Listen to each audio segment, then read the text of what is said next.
वालेकुम सारे बच्चों।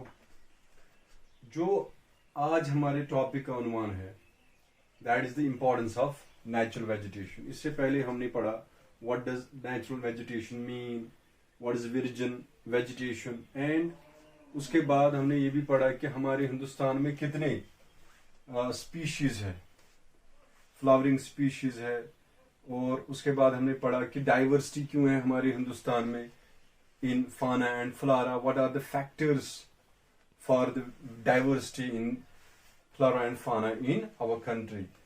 आज हमारे मौजू का अनुमान है importance of natural vegetation। जैसे कि अगर हम इसको डिवाइड करेंगे, हम importance of natural vegetation को 3 हिस्सों में डिवाइड कर सकते हैं।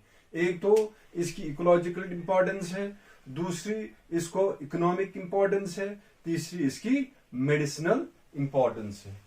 अब हम देखेंगे क्या क्या इंपॉर्टेंस है। Number 1, it maintains ecological balance, यानी जहां जहां अगर हम देखेंगे फॉरेस्ट का अलग एक इकोसिस्टम होता है, उसमें वाइल्ड लाइफ बहुत ज्यादा होती है, बहुत सारे अलग अलग स्पीशीज के प्लांट्स या ट्रीज वगैरह होते हैं। देयरफॉर हम बोलेंगे कि ये इकोलॉजिकल बैलेंस मेंटेन करता है और एक बहुत ही ज्यादा रोल प्ले करता है इसमें इकोलॉजिकल बैलेंस को मेंटेन करने में।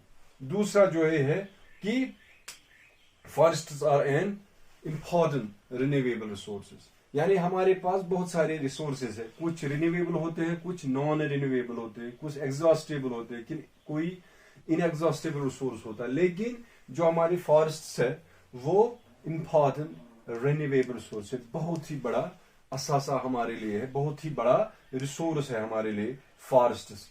और ये फॉरेस्ट्स जहां जहां फॉरेस्ट्स बहुत ज्यादा होंगे वहां पे एयर पोल्यूशन की प्रॉब्लम कम होगी और वहां पे सॉइल इरोजन की भी प्रॉब्लम कम होगी, क्योंकि ये दोनों को चेक करता है, एयर पोल्यूशन को भी चेक करता है, सॉइल इरोजन को भी चेक करता है। इसके अलावा ये बहुत ज्यादा इंडस्ट्रीज को रॉ मटेरियल, जितने भी फॉरेस्ट बेस्ड इंडस्ट्रीज है उनको ये रॉ मटेरियल प्रोवाइड करता है।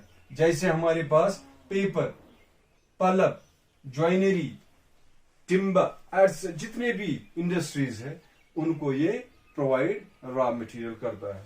इसके अलावा ये मॉडिफाई करता है लोकल क्लाइमेट, और इसके अलावा मिटिगेट भी करता है लोकल क्लाइमेट। जो किसी इलाके का, जिस तरह मैरीन का इन्फ्लुएंस, यानी अगर समंदर के नजदीक कोई स्टेट होगी, कोई कंट्री होगी, तो उसका क्लाइमेट पे असर होता है उस समंदर का। इसी तरह जहां जहां फॉरेस्ट होंगे वहां पे उस इलाके में उस फॉरेस्ट का क्लाइमेट पे असर होता है फॉरेस्ट की वजह से।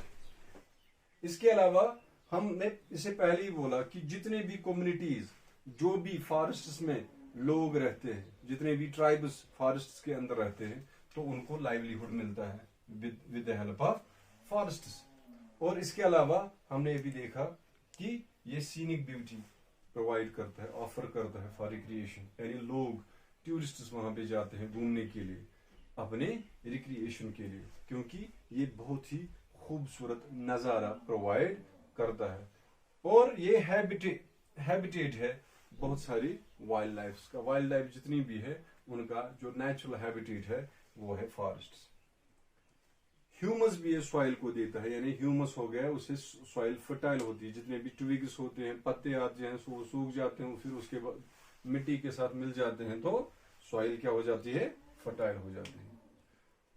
हमारे हिंदुस्तान में मैंने बोला था कि इसकी इकोनॉमिक इंपॉर्टेंस इसलिए है क्योंकि ये बहुत ज्यादा लोगों को जॉब भी प्रोवाइड करता है। हमारे हिंदुस्तान में 8 करोड़ लोगों को जॉब मिलता है indirectly because of because of forests. यानी जितने भी हमारे हिंदुस्तान में फॉरेस्ट्स हैं उस पे जितने भी इंडस्ट्रीज है, चाहे ज्वेलरी मिल्स हो, चाहे पेपर इंडस्ट्री हो, चाहे कार्डबोर्ड इंडस्ट्री, जितनी भी है, वहां पे 8 करोड़ लोग अपना रोजगार हासिल करते हैं। और अगर हम देखेंगे बहुत सारे हर्ब्स ऑब्टेन किए जाते हैं फॉरेस्ट में, और उस पे हम बहुत सारी दवाइयां बनाते हैं। हमारे पास अश्वगंधा वगैरह वगैरह बहुत सारी ऐसी दवाएं हैं जिसके जरिए हम बहुत सारी बीमारियों को ट्रीट करते हैं। अब इसके बाद अगर हम देखेंगे जो हमारे फॉरेस्ट हैं हिंदुस्तान में, उनमें बहुत ज्यादा चेंज आ गई। क्यों चेंज आ गई? क्योंकि डिमांड्स बढ़ गई। क्यों डिमांड्स बढ़ गई? क्योंकि पॉपुलेशन बढ़ गई। जब पॉपुलेशन बढ़ गई तो हमारे जो जो हमारा कल्टिवेबल लैंड है उसको हमने इंक्रीज करना पड़ा। क्या करना पड़ा? इंक्रीज करना पड़ा in order to feed them, in order to feed them. उनके लिए हमें हाउसेस बनाने पड़े। तो ये एक बहुत ही बड़ी परेशानी है हमारे हिंदुस्तान में या पूरी दुनिया में, क्योंकि दिन ब दिन हमारी डिमांड्स बढ़ती जा रही है, क्योंकि जो हमारी डिमांड्स है वो ग्रोइंग पॉपुलेशन की वजह से बढ़ रही है। और जो माइनिंग है, हम माइनिंग बहुत ज्यादा करते हैं, वो भी बिकॉज ऑफ पॉपुलेशन। माइनिंग क्या को, हम बहुत ज्यादा कोल निकालते हैं, हमें निकालना पड़ता है नीचे से आयरन ओर वगैरह। जितने भी माइनिंग साइट है वो ज्यादातर कहाँ पे होते हैं? फॉरेस्ट में होते हैं। तो जब पॉपुलेशन बढ़ती है तो माइनिंग भी ज्यादा करनी पड़ती है, तो बहुत ज्यादा जंगल हमारा खराब हो जाता है। और हमें डैम्स बनाने पड़ते हैं। That is also the power of growing demand, growing population. दपान एग्रीकल्चरस कड़ो वारिया ज्यादा कड़ो yield, productivity, production, therefore water is needed and construction of dams are required. उसके अलावा हमें बहुत ज्यादा रोड्स बनाने पड़ते हैं, तो ये भी एक मसला है। तो इनकी वजह से भी दिन ब दिन जो फॉरेस्ट का एरिया घट रहा है। और आपको पता होना चाहिए कि जो हमारे हिंदुस्तान में फॉरेस्ट एरिया है दैट इज ओनली 21%, 21.7%। लेकिन according to international standards Hindustan में क्या पूरी दुनिया में 33% जो लैंड है, जोग्राफिकल एरिया है एक कंट्री का, वो 33% होना चाहिए अंडर फॉरेस्ट। लेकिन हमारे हिंदुस्तान में 21 है। That two is unevenly distributed. हमें पता होना चाहिए कि मिजोरम में सबसे ज्यादा 90% जो लैंड एरिया है, जोग्राफिकल एरिया है, वो कवर फॉरेस्ट एरिया में है। यानी वहां पे 90% of the total geographical area is under forest cover. और कहीं पे 5% है, हमारे राजस्थान में कुछ नहीं। तो ये एक बहुत बड़ा चैलेंज है हमारे हिंदुस्तान के लिए। इसकी वजह से बहुत ज्यादा प्रॉब्लम्स आ सकती हैं इन फ्यूचर, क्योंकि हमने पहले जिक्र किया है कि ये बहुत ही बड़ा रोल प्ले करता है इकोलॉजिकल बैलेंस को मेंटेन करने के लिए। लेकिन अगर ये चीजें खत्म हो गई, अगर हमारा ज्यादा डिफॉरेस्टेशन हो गई इन वजहों की, इनकी वजह से, इन चीजों की वजह से, तो हमें मसला आगे बन सकता है।